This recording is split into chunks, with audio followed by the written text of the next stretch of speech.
Parfois, il y a des œuvres qui vous chamboulent, parce que vous ne vous attendiez pas forcément à découvrir ce genre de choses en démarrant votre lecture ou visionnage. Quand je repense à un Interstellar qui met en avant une aventure spatiale, j'étais loin de me douter que je pourrais pleurer devant l'amour intemporel d'un père pour sa fille. Vinland Saga, c'est un peu ça. Qui pourrait imaginer un seul instant qu'un manga qui dépeint les guerres vikings porte en vérité un message d'amour universel? Et l'auteur, Makoto Yukimura, était déjà coutumier du fait. Si on regarde bien son œuvre précédente, Planète, il reprend sur le fond les mêmes questions existentielles que Vinland Saga, à travers la place de l'homme, ou son rôle et son importance face à l'amour de Dieu, sauf que la forme diffère. On passe d'une aventure spatiale au champ de bataille viking avec Vinland Saga. Si pour sa première œuvre, le Graal était d'atteindre Jupiter, ici, il s'agit dans un premier temps d'atteindre ce qu'on appelle le Vinland. Très loin d'ici, à l'ouest de notre île, par-delà la mer glaciale, il existe un pays formidable, nommé le Vinland. C'est un endroit où la terre est fertile et où il fait chaud. Cette contrée est si éloignée qu'on n'y trouve ni marchands d'esclaves, ni feu de la guerre. Vinland Saga, c'est une grosse inspiration d'événements historiques de notre monde. Après avoir exploré les profondeurs de l'esprit humain dans l'espace, avec son manga Planète, Makoto Yukimura analysera cette fois-ci la psychologie de l'être humain dans l'univers viking.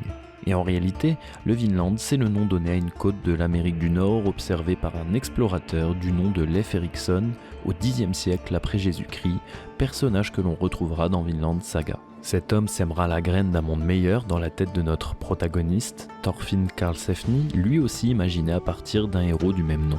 Et une des raisons, entre autres, ayant motivé Makoto Yukimura à débuter l'aventure Vinland Saga, c'est l'ironie du destin de cette découverte. En effet, on a tous appris la découverte de l'Amérique via les yeux de Christophe Colomb. Et pourtant, ici, c'est bel et bien un premier jet de découverte de l'Amérique du Nord, près de 500 ans avant les événements que l'on connaît. Mais pourquoi ne sommes-nous alors que trop rarement, voire pas du tout au fait, par rapport à cette épopée? Mais surtout, ce qui intéressait l'auteur, c'est comment ce peuple surpuissant, qui n'avait aucun égal à son époque, ces Vikings, que l'on va longuement évoquer dans cette vidéo, ont pu disparaître aussi subitement, disons. Alors, l'auteur a fait le choix paradoxal d'utiliser l'univers des guerriers norrois, ces guerriers du Nord, pour expliciter son engagement aussi sur la non-violence, car pour dénoncer la violence, il faut dans un premier temps être en mesure de la dépeindre. On reconnaîtra alors l'influence de Vic le Viking, qu'il ne dissimulera pas, une production originale du milieu des années 70 et narrant l'histoire d'un petit viking nommé Vic et anormalement gentil et naïf pour un enfant de son peuple. Nous allons voir que Vinland Saga est un récit historique, mais aussi et surtout un récit poétique, qui met au centre de l'attention la notion de liberté et à travers elle les choix que l'on entreprend pour soi, mais aussi et surtout pour les autres. C'est à la fin de la vidéo que vous comprendrez enfin, j'espère, la véritable signification du Vinland et que la fin de l'œuvre peut-être vous parlera un peu plus.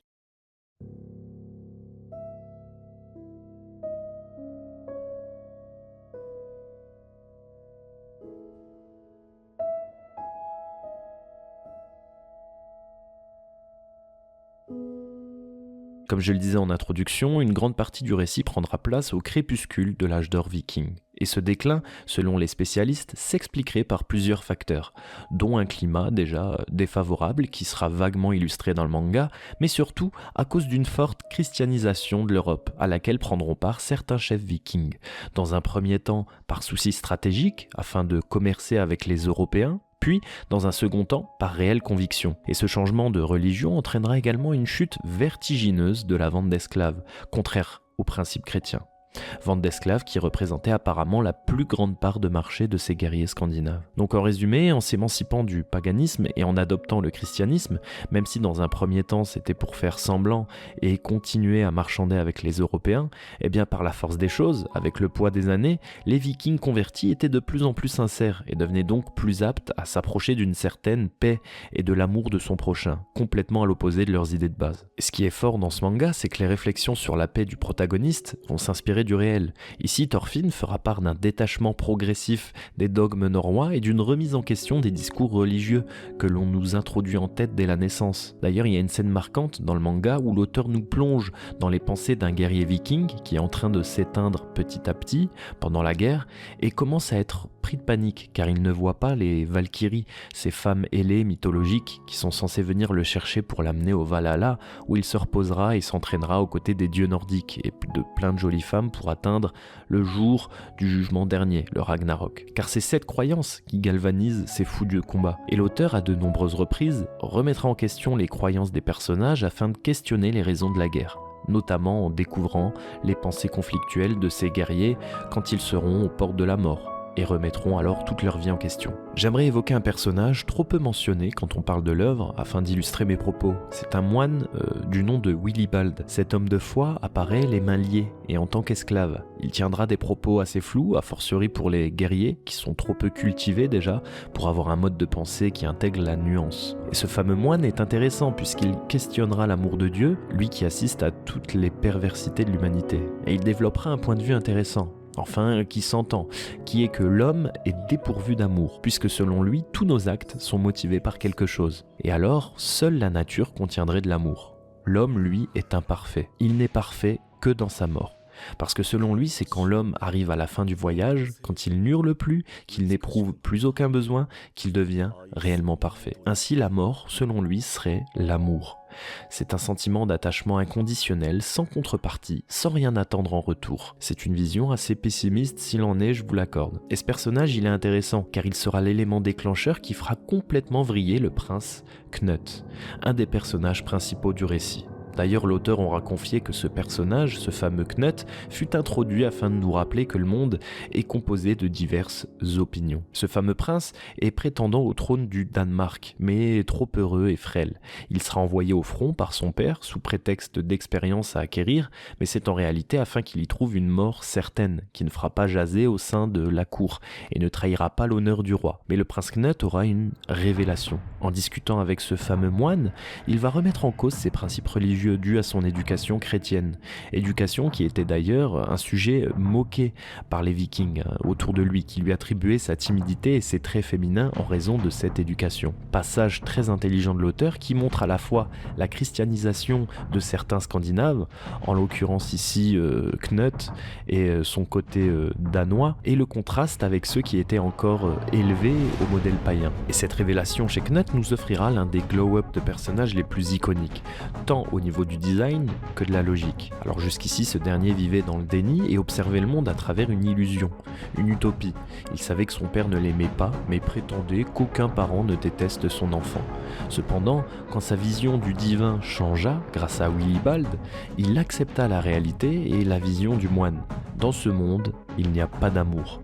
Et selon lui, c'est un peu comme si Dieu se jouait de nous, car l'homme courrait alors constamment vers un amour impossible, nous met constamment à l'épreuve, jusqu'au jour de notre mort, où là seulement nous pourrons reposer en paix. Knut décide alors de défier les lois divines et de créer un paradis sur terre où existerait l'amour véritable.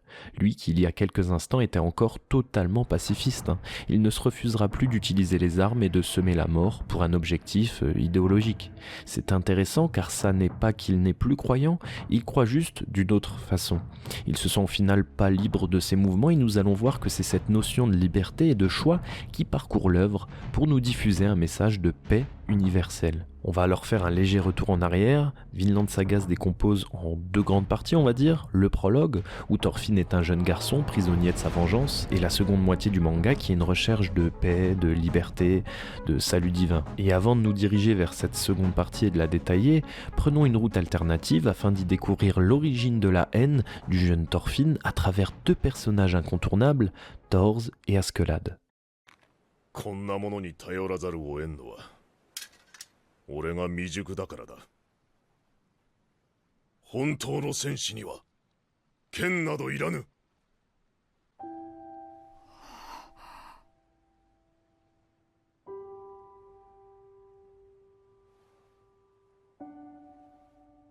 Cette phrase nous a tous scotchés. Voyons voir comment cette dernière résonne avec cette fameuse notion de liberté. Alors plusieurs métaphores viendront étayer cette idée, et en particulier les armes. le choix d'en avoir une ou non, le choix de la dégainer ou non. Et la liberté s'observe également via le prisme de la condition humaine, que l'on soit roi ou esclave.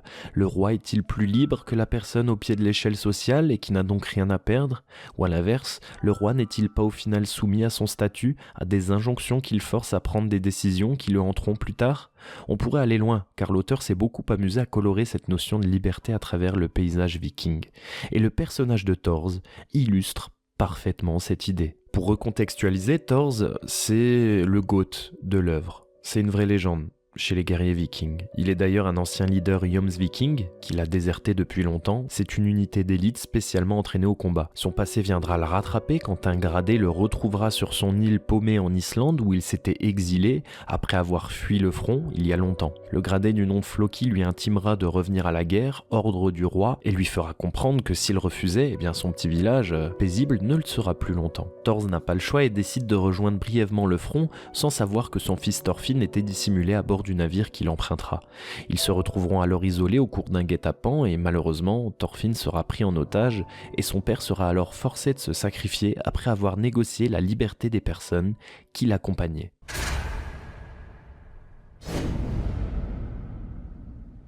Et on a alors droit un magnifique duel entre Thors et Askeladd avec plusieurs degrés de lecture plutôt intéressants. Avant de débuter ce duel, Thors demande à Askeladd s'il possède femme et enfant, et ce dernier lui répond que non. Dans un premier temps, je pensais que cette réponse négative avait comme soulagé Thors, qui pouvait alors se battre sans pitié ni remords.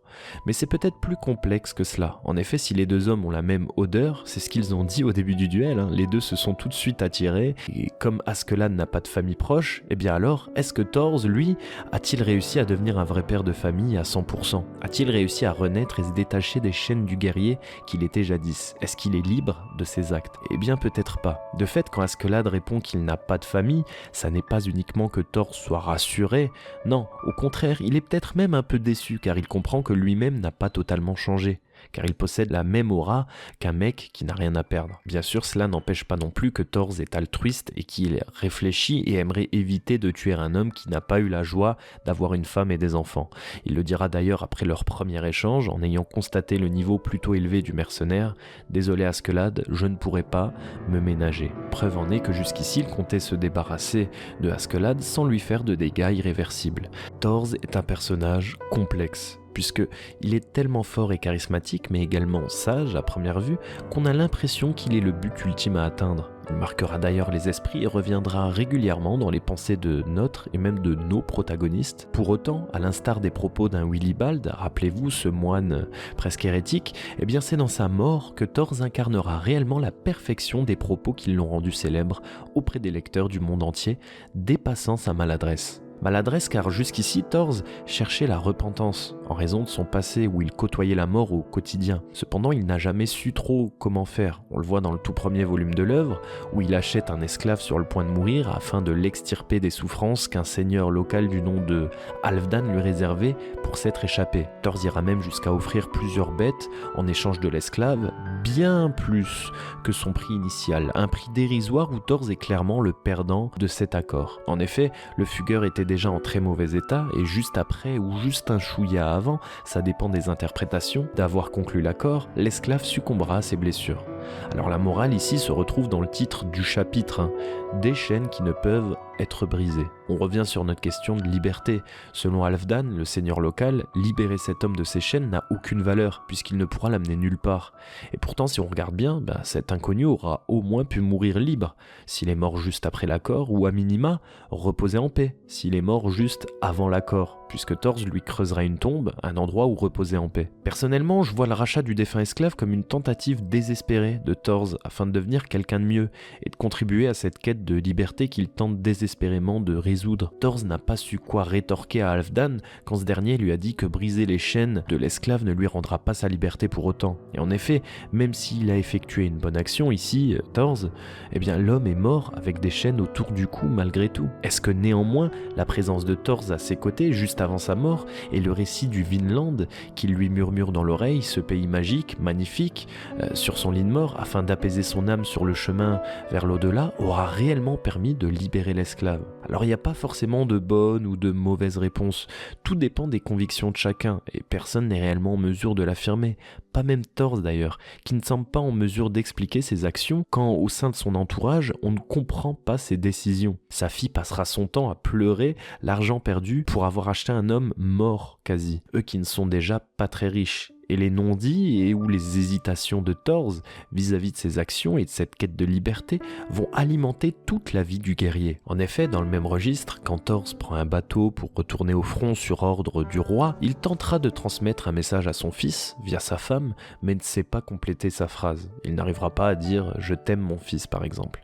Il bégaye et c'est sa femme qui comprendra son intention et lui répondra « oui, je lui dirai ». Et toujours dans ce raisonnement sur la maladresse du guerrier et la liberté de nos actes, revenons à son duel avec Askeladd, et encore une fois cette fameuse phrase « si je dépends de cette épée, c'est parce que je ne suis pas encore assez fort », un vrai guerrier n'a pas besoin d'épée. Effectivement, Thors s'est senti contraint de sortir l'épée, et d'ailleurs même s'il ne l'utilisait plus depuis plusieurs années, elle était toujours conservée dans un coffre à l'abri au cas où. Et au passage, je vous conseille absolument l'adaptation animée de Vinland Saga, qui sur les 2 premières saisons couvre environ la moitié du manga, la partie prologue. Le staff, grâce à l'avance sur la lecture du manga, peut jouer sur divers plans qui, pour les anime only, seront des foreshadowing bien disséminés. On y reviendra, mais j'aimerais juste évoquer un premier exemple. Dans Vinland Saga, Thorfinn jeune, dans son village, écoute les histoires du vieux Leif. Vous savez, cet aventurier du Vinland qui apprendra aux jeunes que leurs ancêtres ont fui la Norvège à l'arrivée d'un roi belliqueux pour se retrouver en Islande où ils sont actuellement. Et après coup, Thorfinn fera le lien avec l'esclave mentionné précédemment. Le jeune garçon qui n'a que 6 ans, naïf, se demandera alors « mais où est-ce que vont les gens qui souhaitent fuir loin d'ici, loin de chez eux ?»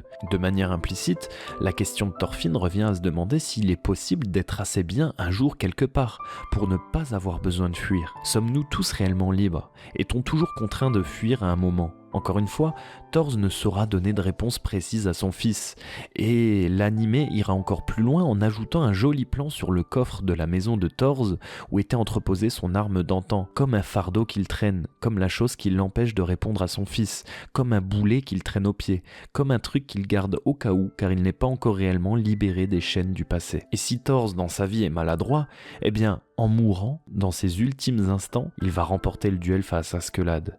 Il mêlera l'acte à la parole et en lâchant son épée, il gagnera le respect de ses adversaires et la liberté de ses proches. C'est en ne tuant personne qu'il a pu libérer tout le monde. Car si à ce moment-là, Thors avait tranché la tête de Askeladd, son fils n'aurait jamais compris le message que son père voulait lui inculquer. Donc oui, un véritable guerrier n'a pas besoin d'épée. Et selon l'auteur, qui fut interviewé pour la version web du célèbre journal Asahi Shimbun en septembre 2025, juste après la fin du manga, un véritable guerrier, ce ne sont pas ceux qui tirent des balles dans la tête des gens pour des raisons telles que leur pays ou leur famille. Le guerrier véritable, c'est celui qui libère les gens du fléau du cycle de la haine et de la violence. Pour ma part, j'irai même plus loin après avoir vu Vinland Saga. Un guerrier est un homme qui protège sa famille sans blesser autrui, car donner la vie, c'est prendre conscience de sa valeur. Et ça fait réfléchir à 2 fois avant de vouloir la prendre à quelqu'un. Et c'est pour cela qu'avoir une femme et des enfants fut déterminant pour Thors. D'où la question au début du duel face à Askeladd. D'ailleurs, Thors confirmera cette analyse face à son meilleur ami le jour où il a décidé de déserter les Jomsviking avec sa femme qui venait d'accoucher de sa fille. Il lui a dit « J'ai enfin compris ce que c'est que d'être un guerrier ».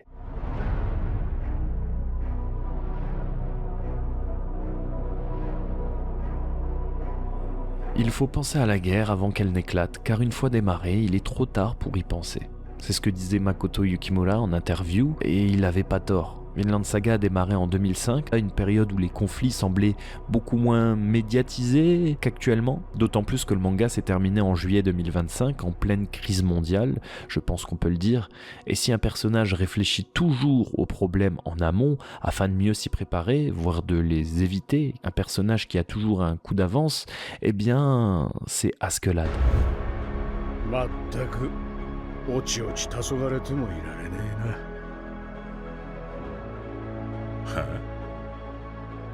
聞こえねえかビョルン。ラグナロクの足音がよ。Alors Askeladd, c'est peut-être le personnage le plus complexe de l'œuvre, et souvent le plus apprécié dans la communauté. Il est énigmatique, même pour son fidèle bras droit, il est difficile à classer dans un camp, puisqu'il se vendra au plus offrant, et peut vite se retourner contre son créancier, s'il peut faire plus et mieux en trahissant. Il est fort mais intelligent, sérieux mais brise les moments lourds avec une pointe d'humour, bref, il est insaisissable. Un personnage extrêmement mystérieux et contrasté à l'image de ses origines, de sa double nationalité. Et là, on vient peut-être d'évoquer son seul point faible, sa double nationalité et à travers cela l'amour d'une mère. Askeladd est un métis, moitié danois par son père, seigneur viking, et moitié gallois par sa mère. Cette dernière était une esclave illégitime du seigneur, un passe-temps quoi. Et un jour, le seigneur tuera la mère d'Askeladd, qui traînait son corps d'esclave malade devant lui. Askeladd, fou de rage, tentera d'intervenir et son talent à l'épée sera remarqué par son père, qui se décidera de le recueillir officiellement afin de l'éduquer, car il verra en lui une descendance pleine d'avenir. Cependant, Askeladd, lui, un peu plus perfide, feint de le suivre et au bout de 2 années, il tuera son père dans son sommeil. C'est dire jusqu'où il est capable de préparer ses plans. Et j'aime énormément ce personnage, car en réalité, il ne vit que pour trouver un roi digne d'être suivi. Un homme héroïque qui saura se faire respecter et rassembler les peuples et peut-être amener la paix dans ce monde.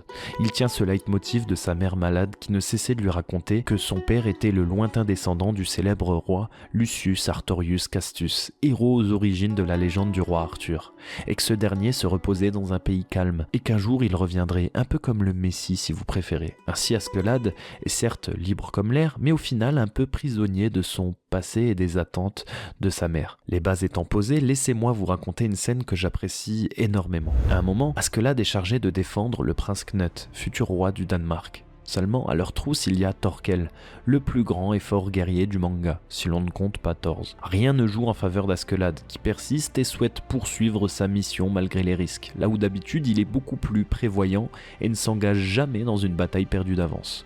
Voyant sa chance légendaire le quitter, une bonne partie de ses hommes décidèrent de fomenter une rébellion et s'en prennent alors au leader. Askeladd est entouré par ces derniers, seul contre tous, et il leur dira « Avant qu'on se quitte, est-ce que je peux vous faire un aveu ? Vous et moi, ça fait vraiment longtemps qu'on se connaît.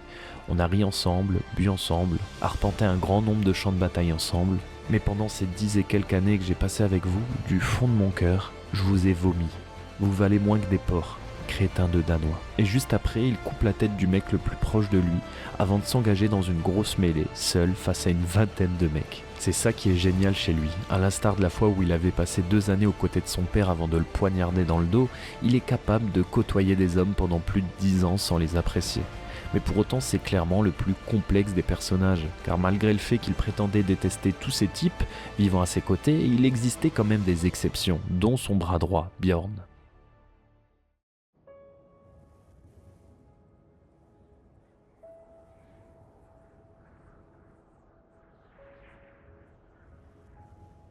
En fait, pendant qu'Askeladd était en prise avec ses ex-hommes, Bjorn était parti en avant-garde pour protéger le prince Knut. Seulement, il eut fort à faire et a subi des blessures qui lui seront mortelles. Peu de temps après, Bjorn se savait sur la fin, il décida alors de mourir comme un vrai viking, arme à la main afin d'aller au Valhalla, et qui de mieux que l'homme qui l'a toujours suivi pour cela. Il demandera à Askeladd d'en finir avec lui lors d'une ultime passe d'armes symbolique. Askeladd lui doit bien cela, et les 2 hommes se font à leur face, et c'est un des moments les plus tristes du manga, je pense. Bjorn reviendra sur les propos d'Askeladd concernant son dégoût pour ses hommes, pour les vikings, et lui avouera que lui aurait aimé être son ami, qu'il a toujours ressenti sa solitude, et qu'il était fier d'avoir arpenté tous ces champs de bataille à ses côtés. Et Askeladd, lui qui d'habitude est si fort, calculateur, précis, imperturbable, dans ses phrases comme dans ses duels, ratera les points vitaux de Bjorn, qui est pourtant très affaibli et pas très mobile. Et via ce coup non décisif et peu précis, on comprend alors que Askeladd est triste, perturbé, car au milieu de tous ces bêtes vikings, lui qui possède un don pour sentir les gens, comme il disait, il a compris que Bjorn l'aimait réellement, était sincère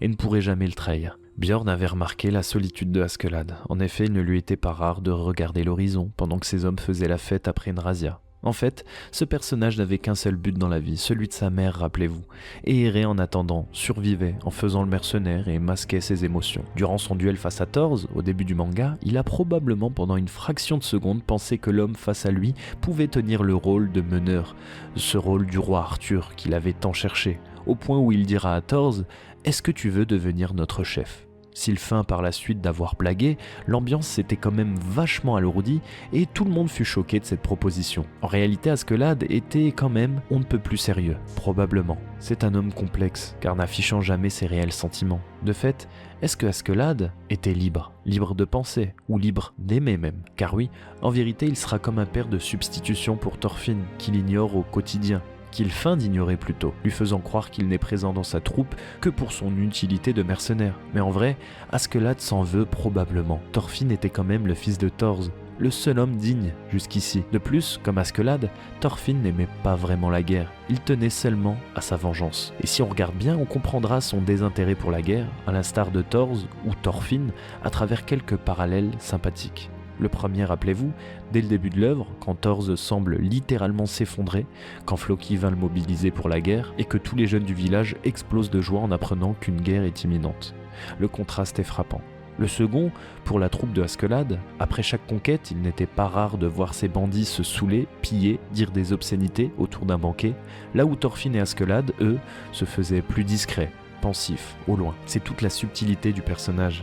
Il semble être un électron libre, en étant rattaché à rien ni personne, et pourtant, il a une idée en tête, et même son dernier coup d'éclat était en réalité un calcul bien réfléchi. Askeladd a finalement trouvé l'homme qu'il cherchait, ou plutôt, il a trouvé un jeune homme qui pourrait potentiellement devenir l'héritier spirituel du roi Arthur, un homme capable d'unifier les peuples et de stopper la barbarie de ce monde. Rappelez-vous de Knut, au début il est frêle et insignifiant. Askeladd y voit alors l'opportunité d'incorporer en lui des principes et de devenir son bras droit, son épée. Le glow-up du jeune prince, grâce aux enseignements du moine, qui bouleverseront sa vision du monde, arriveront à pic. Désormais Askeladd est décidé à tout donner pour faire du prince Knut le futur roi du Danemark. S'ensuit plein d'événements, dont une jolie bataille diplomatique, qui sied d'ailleurs bien mieux à l'esprit brillant de Askeladd, mais à l'issue de laquelle notre chef bandit tranchera la tête du roi, le père de Knut. Et cet acte soudain n'est en réalité pas irréfléchi, pas du tout. En faisant cela, et en jouant la carte de la folie, Askeladd permettra à Knut d'accéder au trône. Cette scène est encore une fois à double lecture car, pour la première fois, Askeladd, personnage ambigu, sort de l'ombre et clame haut et fort ses origines, celles qui comptent pour lui. Lucius Artorius Castus, La scène est très stylée et fait clairement penser à une scène iconique de Gladiator. Tu vas retirer ton casque et me dire comment tu te nommes.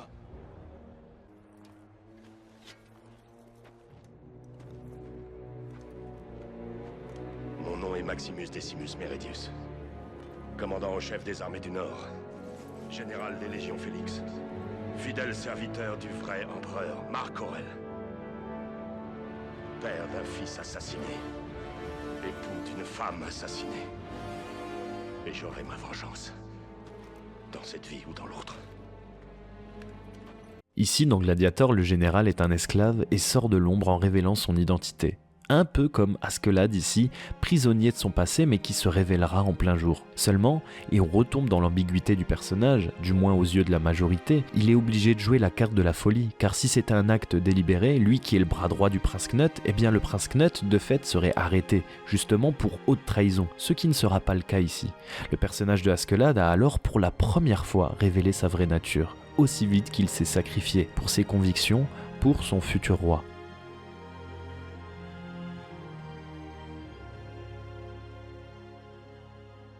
Sur notre chemin pour découvrir le Vinland, nous avons alors vu la notion de liberté à travers les personnages de Thors et de Askeladd et en avons conclu que peu de personnages sont libres dans ce prologue. À l'issue de la mort de Askeladd, Thorfinn sera chassé du royaume et vendu comme esclave. Et c'est à ce moment-là que le manga prendra un tournant assez paradoxal, faisant que Thorfinn n'aura jamais été aussi libre, pas même quand il était enfant dans son village et qu'il adorait faire la guerre. Cependant, le chemin sera long et le regard de Thorfinn désormais est vide, complètement vide. Peut-être aussi vide que celui de Yukimura Sensei quand il était à l'école et classé 298e sur 300 élèves et en échec scolaire. Alors pourquoi je vous parle de ça tout d'un coup ? Bien parce que c'est à l'âge de 16 ans que l'auteur eut ce déclic où il comprit que les études n'étaient pas faites pour lui et qu'il a décidé de se consacrer entièrement au manga et se poser déjà des questions existentielles. Et c'est marrant marrant parce que c'est environ à cet âge-là que Thorfinn aura un déclic avec la mort de Askeladd. Et j'aime vraiment penser que les œuvres de Yukimura Sensei sont le reflet de ce dernier. On le remarque à travers l'introspection qu'il partage quotidiennement avec tous ses personnages et qui font sa marque de fabrique, mais aussi je pense à cette notion de transmission ou de bienveillance. Personnellement, j'ai rarement vu un auteur japonais aussi accessible. Alors regardez sur internet, c'est pas que dans les grands événements style Japan Expo ou Festival d'Angoulême. Yukimura Sensei peut se faire interviewer par n'importe qui quasiment. Des gros youtubeurs français, anglais, des émissions plus amateurs, sans manque de respect, comme Move ou Brut qui sont pas forcément spécialisés manga par exemple. Il tape même des visioconférences avec un magazine comme Le Figaro, et chaque fois qu'un fan sur Twitter lui dit c'est mon anniversaire, il répond en souhaitant joyeux anniversaire aux fans concernés. Et on voit clairement qu'il aime ça, il est pas blasé du tout, il aime apprendre des autres, échanger avec tout le monde, et j'aime ça car il dit ce qu'il fait et il fait ce qu'il dit. Quand on le voit se questionner sur le sens de la vie et son horreur de la guerre, on le ressent clairement quand il échange avec nous, et ce raisonnement s'est construit au fil du temps de sa personne. Il a révélé qu'il a bien fait d'écrire Vinland Saga en étant adulte, après une première œuvre majeure, car il pense que s'il avait démarré trop tôt, il n'aurait pas eu ce recul nécessaire et que ça aurait très certainement flop. Alors le temps, c'est la sagesse, et c'est justement le temps de réfléchir à toutes ces choses qui vont permettre à Thorfinn d'évoluer dans l'arc le plus important de l'œuvre.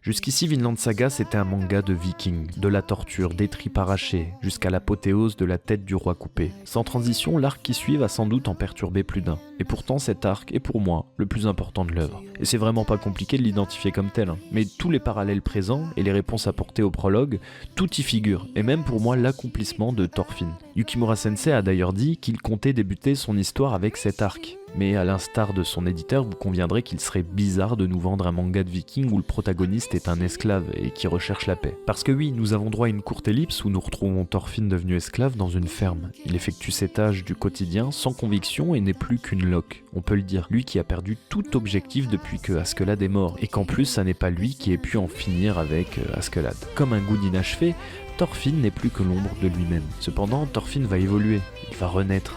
Au début de l'œuvre, Askeladd évoquait le jeune Thorfinn rebelle comme prisonnier de sa fierté et de son passé. Et il avait raison, car ce qui est paradoxal ici, c'est que c'est exactement au moment où il sera littéralement devenu un esclave qu'il commencera petit à petit à ne plus être esclave de sa pensée. Et l'apogée de tout ça, c'est une scène légendaire chez nous en Occident.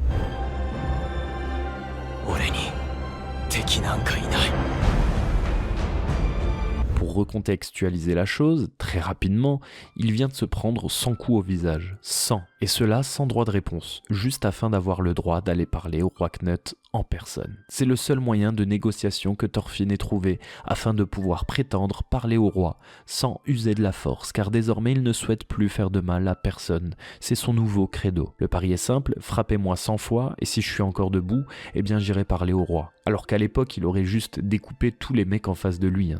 Et cette phrase, même si l'auteur a avoué être surpris de l'impact qu'elle a pu avoir chez nous, eh bien c'est très profond et très recherché d'une certaine manière. Parce qu'en vérité, avoir un ennemi, c'est être opposé à quelqu'un, le détester, voire le haïr. Et haïr, c'est conserver un lien avec cette personne, penser à lui au quotidien, comme si vous aviez une corde imaginaire qui vous reliait à elle. Détester quelqu'un, c'est le meilleur moyen de devenir fou, puisque ce lien invisible vous rongera de l'intérieur. Et donc, je n'ai aucun ennemi, signifie rompre tout lien, ne plus être énervé contre personne. Et selon Makoto Yukimura en interview, atteindre un état d'invincibilité, c'est pas être le plus fort, c'est de n'avoir aucun ennemi. Petit à petit, Thorfinn va comprendre que s'énerver ne résout pas la cause de notre colère.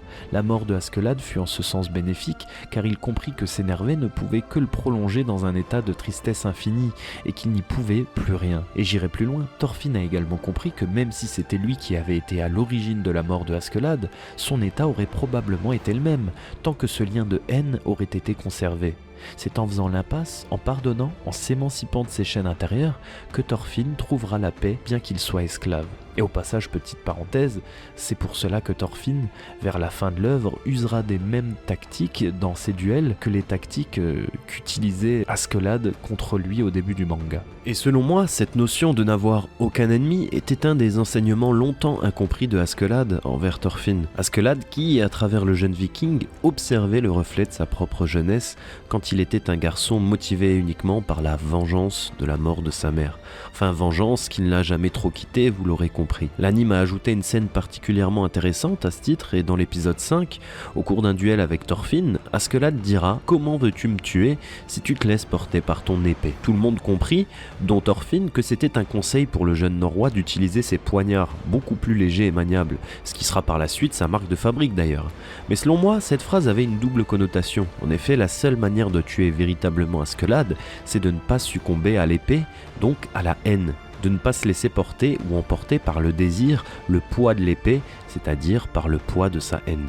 Et c'était quelque chose de cher à Askeladd, puisque ce dernier était dans un entre-deux. Il savait que ça n'était pas la bonne solution, mais lui ne pouvait s'empêcher de résister à l'appel du Ragnarok, afin de réformer le monde pour assouvir la vengeance de sa mère, entre guillemets, sur le monde. C'est d'ailleurs le sens de tout leur duel. Dans leur dernière opposition, qui se place juste après la mort de Bjorn, Askeladd dira à Thorfinn que ses coups sont beaucoup trop prévisibles, à cause de sa haine, et donc qu'il ne peut gagner. Ainsi, la seule solution pour que Thorfinn puisse vaincre Askeladd, eh bien ce serait l'amour, c'est-à-dire de ne plus être en proie à des émotions conflictuelles, chose que Askeladd n'a pas su faire pour sa propre personne. Ainsi, aider Thorfinn à sortir de ce cercle vicieux de la vengeance était en quelque sorte une rédemption de la part de Askeladd. C'est pour cela qu'au moment où Thorfinn dit ne plus avoir d'ennemis, eh bien à ce moment il a dépassé la volonté de son père. En effet, Thor avait déjà dit cette phrase à Thorfinn, « Tu n'as aucun ennemi », durant son enfance, quand ce dernier cherchait un couteau pour partir en guerre avec lui. Thor avait saisi l'arme à main nue, se coupant, probablement pour montrer qu'une arme fait couler du sang. Seulement le père n'avait pas pu joindre l'acte à la parole, car il avait beau prétendre qu'il ne faut pas avoir d'ennemis, que Thorfinn n'a aucun ennemi, il fut contraint de partir en guerre pour protéger sa famille. Thorfinn et ses yeux d'enfant de 6 ans n'y comprenaient rien, mais désormais, il a enfin saisi le sens de cette phrase et il est prêt à en assumer les conséquences, et même à aller plus loin. Il est prêt à inspirer les autres, à transmettre ses valeurs, car c'est uniquement en transmettant cela à un maximum de personnes que cela pourra avoir un réel impact. En effet, en étant isolé du reste du monde et en ne fréquentant plus personne quasiment, Thorfinn va se remémorer son enfance, notamment les phrases de son père et les aventures que lui racontait le vieux Leif à propos du Vinland. Et il commence à en avoir la conviction, il souhaite créer une terre où il n'y aurait ni guerre ni esclaves. Durant l'arc de la ferme, l'auteur va revenir à l'essence même de nos sociétés, le travail de la terre. C'est en cultivant son jardin, littéralement, un peu comme dans Candide, que Thorfinn va réécrire la personne qu'il est. Comme dans le roman de Voltaire, cultiver son jardin a une double signification. Thorfinn passera ses journées à labourer le champ, lui faisant comprendre l'aliénation et l'abnégation que nécessite un travail où l'on se salit les mains. Il est beaucoup plus difficile de construire que de détruire. Construire de ses propres mains nous fait prendre conscience de la dureté, mais aussi de la beauté et de la satisfaction qui en résulte. Deuxièmement, cultiver son jardin s'entend aussi de manière plus symbolique. Thorfinn n'a jamais vraiment rien appris à part la violence depuis tout ce temps. Ici, il est naïf, il découvre tout. Lui qui n'en a pas l'habitude se sent perdu. À un moment, il dira « Sans ma haine, je suis vide ». Et là, le vieux maître de la ferme, un vieux grincheux bienveillant, lui dira « Eh bien, tu n'as qu'à apprendre une chose à la fois. Dans un récipient vide, on peut mettre tout ce qu'on veut. Si on a la volonté de renaître, mieux vaut être vide, au contraire. » Et Thorfinn ici renaît littéralement et découvre la vraie vie via des yeux presque d'enfant, grâce à la richesse de la terre. Et cette phrase est très importante parce que dans Vinland Saga, l'auteur ne cessera de nous montrer l'influence de l'environnement, de nos proches, amis ou familles, sur la personnalité, notamment l'influence d'un père. Je vous parlais plutôt du roi Knut, ce personnage naïf, une page blanche au début, dans lequel Askeladd a parié sa vie et qui a drastiquement changé en même temps que sa vision du monde et de Dieu, portant l'héritage de la couronne, porté précédemment par son père, Belicke, qui ne l'aimait pas. Désormais, Knut n'est plus ce petit prince ou ce jeune roi naïf, il est un peu comme le roi Sei dans Kingdom, on va dire. Ce genre de personnages qui veulent unifier le monde, mais qui savent que ça passera inévitablement par d'innombrables victimes. Et Knut, il est prêt à porter le fardeau de ses crimes. À l'opposé, Thorfinn, désormais, se remémore l'amour. Maladroit certes, mais l'amour quand même d'un père, qui est parti sur un beau discours. Et c'est donc à la ferme, en tant qu'esclave, donc le pire niveau que peut atteindre l'humain, qu'il a décidé de croire en l'humanité. Thorfinn est l'opposé de Knut. Si ce dernier dit adieu au salut divin, Thorfinn pense que le salut est atteignable avant la mort. Il souhaite créer un paradis sur Terre, éloigné de toute guerre ou de violence, quelle qu'elle soit. C'est le même but que Knut, mais les deux chemins sont opposés, façonnés par l'amour d'un père d'un côté et le désamour d'un père de l'autre côté. Aussi, dans cette volonté de transmission, l'auteur n'épargne pas la relation dialectique père-fils, car les enfants permettront eux aussi de faire évoluer le regard des parents. Par exemple, Sigurd, le fils du Jarl régnant dans les environs du village de Thors, fera évoluer la vision très conservatrice de son père, suite à l'influence de Thorfinn justement. Et pendant un débat enflammé avec son père, il lui stipulera que le simple fait de ne pas avoir connu la guerre depuis plus de 100 ans est la plus grande richesse qui soit arrivée à leur village. Ce personnage au passage est absolument génial. Et Thorfinn dans cet arc, et jusqu'à la fin du manga d'ailleurs, rencontrera pléthore d'autres personnages qui l'épauleront dans sa nouvelle façon de penser, là où d'autres tenteront de le faire basculer, de le ramener à la guerre en se comportant et en pensant comme lui-même pensait auparavant. Thorfinn jonglera alors entre bienveillance de certains et l'odeur du sang qu'apporteront d'autres personnages afin d'éprouver notre protagoniste qui deviendra littéralement un diffuseur de bonnes paroles et même une sorte de prophète.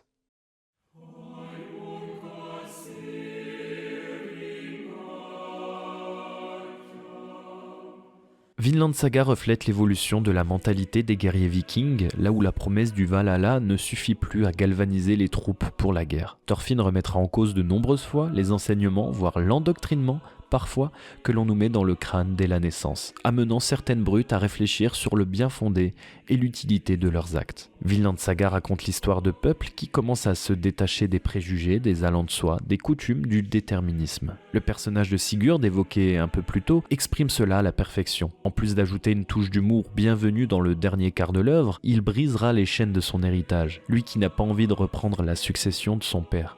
Lui pour qui sa promise, qui comme des centaines de jeunes femmes à cette époque n'avaient pas le luxe de donner leur accord, s'enfuira le jour du mariage. J'ai déjà expliqué que dans Vinland Saga, la religion chrétienne a beaucoup aidé dans les changements de Thorfinn. L'auteur s'appuie en effet sur la réalité historique de la christianisation des Norrois chez nous. Quand Thorfinn change, il parle de renaître si on regarde bien. Un peu comme la résurrection du Christ. La fameuse scène des 100 coups de poing au visage nous rappelle l'adage de celui qui te frappe sur une joue, présente aussi l'autre. D'ailleurs, dans la Bible, il existerait un proverbe qui évoque 100 coups. C'est écrit comme tel. La réprimande fait plus d'impression sur l'homme intelligent que 100 coups sur l'insensé. Alors je ne suis pas spécialiste du christianisme, mais le fait que cela soit évoqué pendant une morale sur la réprimande est assez significatif ici dans notre contexte. Réprimander, c'est reprocher la faute à quelqu'un.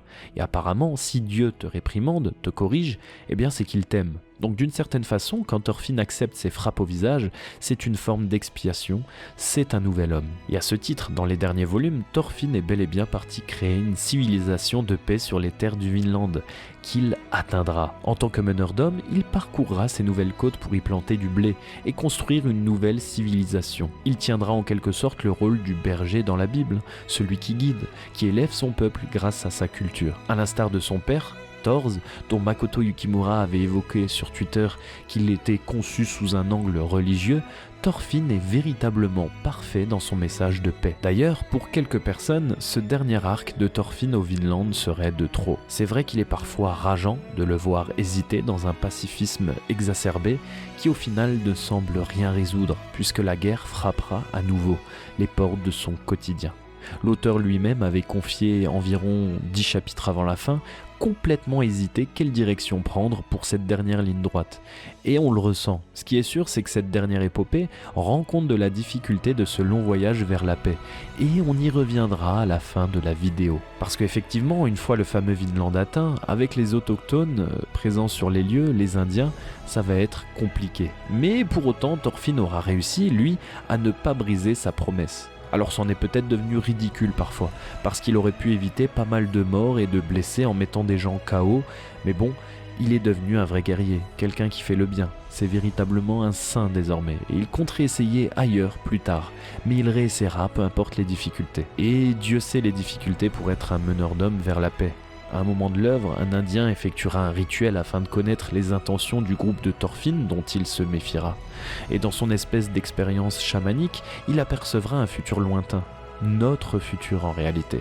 Celui de l'homme du XXe et du XXIe siècle, et des guerres mondiales, jusqu'à l'apparition du champignon atomique, principale figure apocalyptique ayant traumatisé et traversé toutes les œuvres japonaises qui évoquent ce thème. Et à travers cela, on peut comprendre que le chemin vers la réconciliation et ou l'unité de tous les peuples, que la quête de Thorfinn est une peine perdue.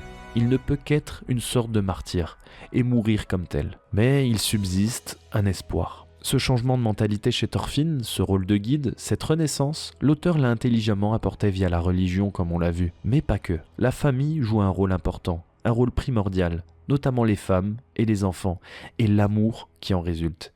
C'est peut-être ça le but ultime.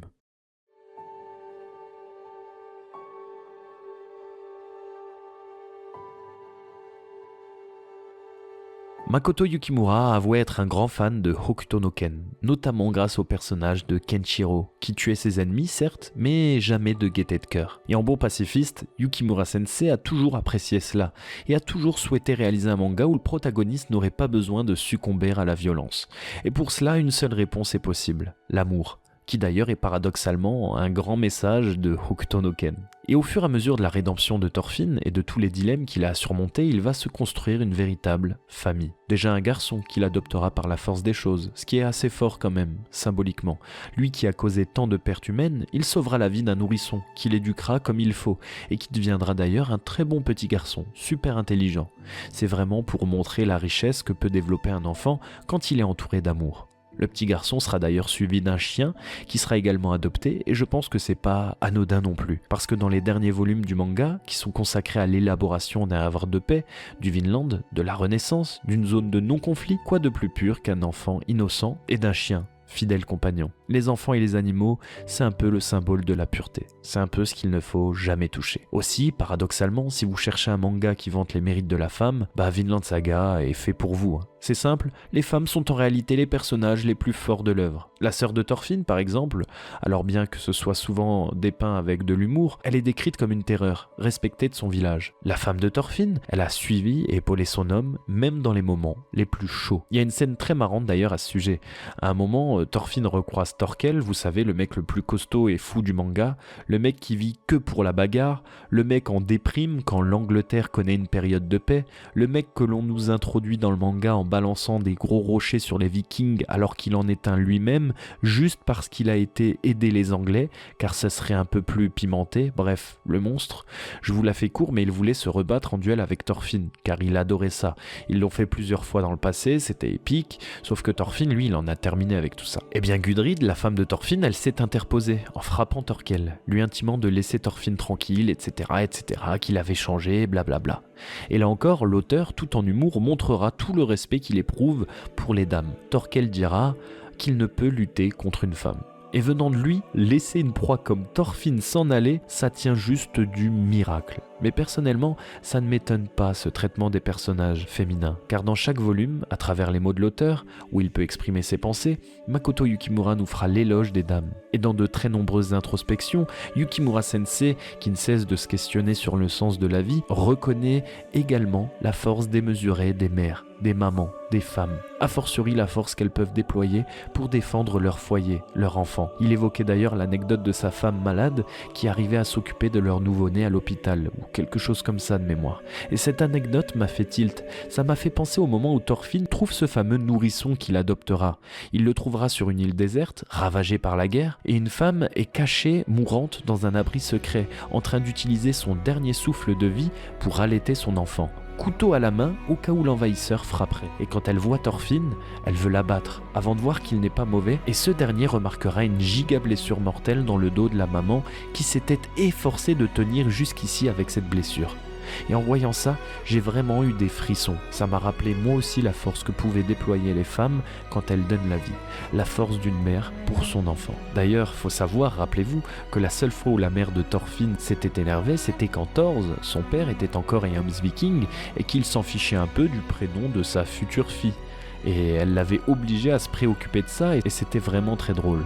Voir sa femme tenir tant à cette futilité pour un guerrier viking comme lui a éveillé le papa qui sommeillait en lui. D'ailleurs, devenir un père de famille responsable n'est pas anodin pour l'auteur. Selon lui, faire le mal, se laisser guider par nos pulsions, c'est adopter un comportement enfantin. En effet, si vous regardez bien, les enfants sont très cruels entre eux, même s'ils ne le font pas exprès. C'est une généralité que l'on ne peut nier. C'est pour cela que, selon ses dires, le personnage de Thorkel, ce fou amoureux de la guerre, aurait conservé une âme d'enfant. On comprend alors pourquoi, contrairement à Thor, il fera un piètre père de famille.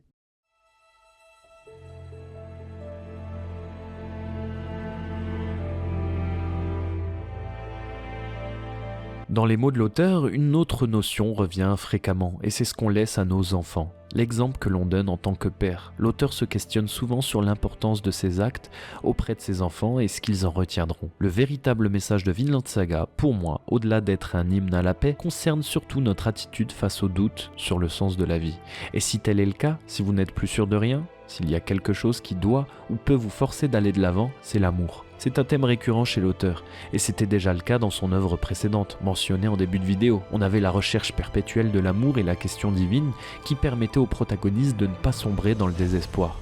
Et si on revient sur Vinland Saga, le titre du chapitre 2 de l'œuvre est « Quelque part, loin d'ici ». Et on y découvre la légende du Vinland, ce fameux pays en paix loin des guerres. Mais si on regarde de plus près le titre du dernier chapitre, eh bien il est identique. Et cela car au final, après avoir atteint cet idéal, les protagonistes s'en iront quelque part loin d'ici, mais avec une famille ou dans l'espoir d'en fonder une. L'objectif du début d'œuvre n'était en réalité que le départ d'une nouvelle quête intérieure.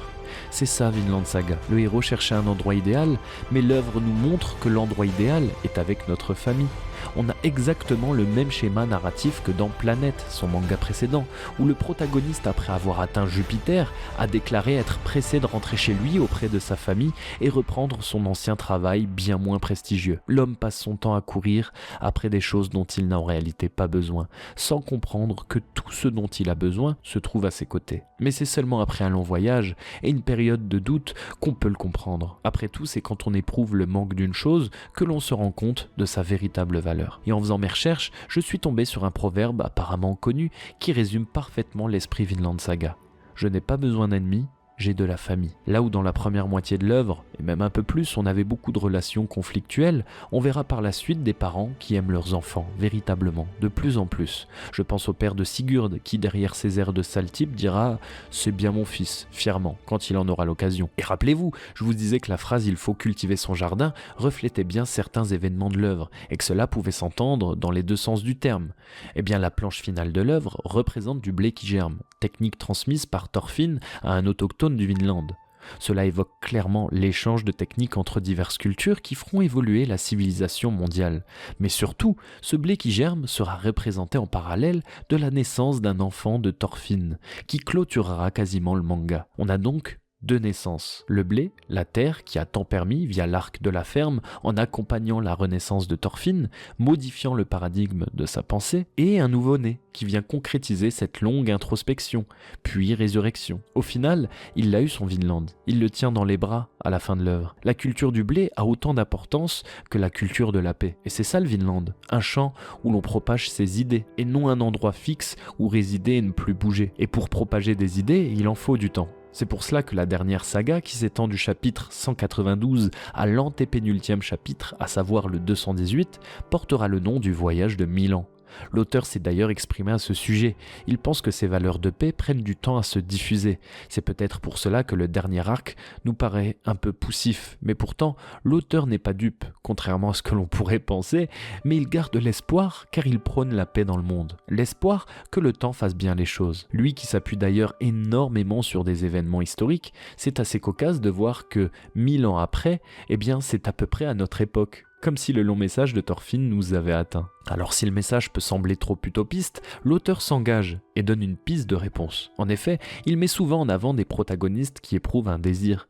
Et qui dit désir dit vouloir obtenir une chose, à en perdre la tête. Et surtout en étant prêt à tous les sacrifices.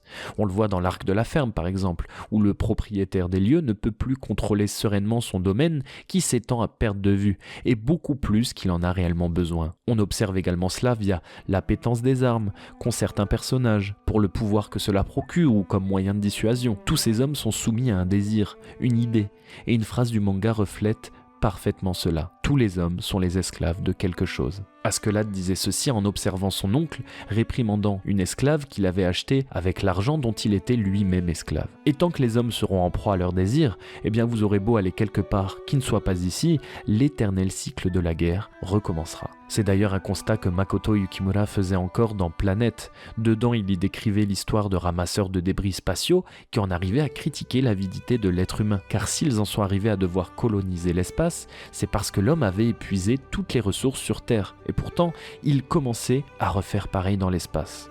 L'un des protagonistes a d'ailleurs évoqué une idée que l'on retrouvera dans Vinland Saga, je cite « Je crois qu'il, en parlant de Dieu, déteste les humains ».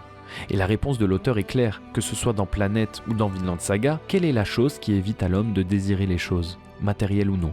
L'amour. Tout au fond de chaque être humain, il y a une force infinie qui peut tout comprendre et accepter.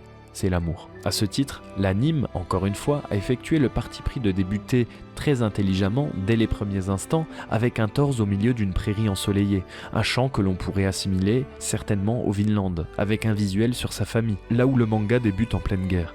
Et cette scène onirique du premier épisode me rappelle énormément une scène de la série Viking, où Ragnar Lodbrok est pris par des visions du passé avec sa famille et semble regretter l'époque d'avant les conquêtes, où il était tout simplement heureux avec eux avant d'être happé par son désir d'aventure. Un peu comme dans Vinland Saga.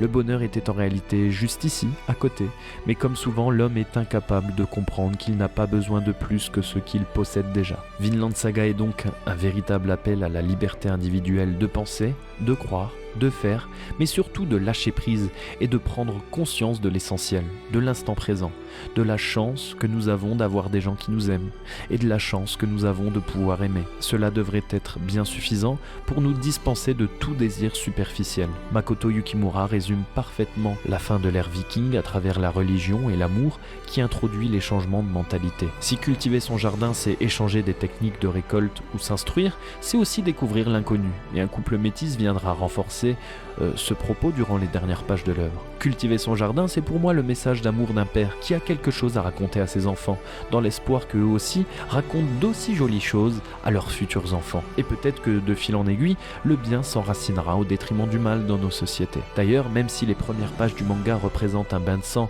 entre deux armées, la mort sous toutes ses formes, quoi de mieux que de justement contraster cela avec les dernières pages du manga, illustrant la naissance et l'amour qu'inspire un nouveau-né, ainsi que le début de la vie ou des idées à partir du blé qui germe. Et donc la morale de l'histoire, il faut cultiver son jardin.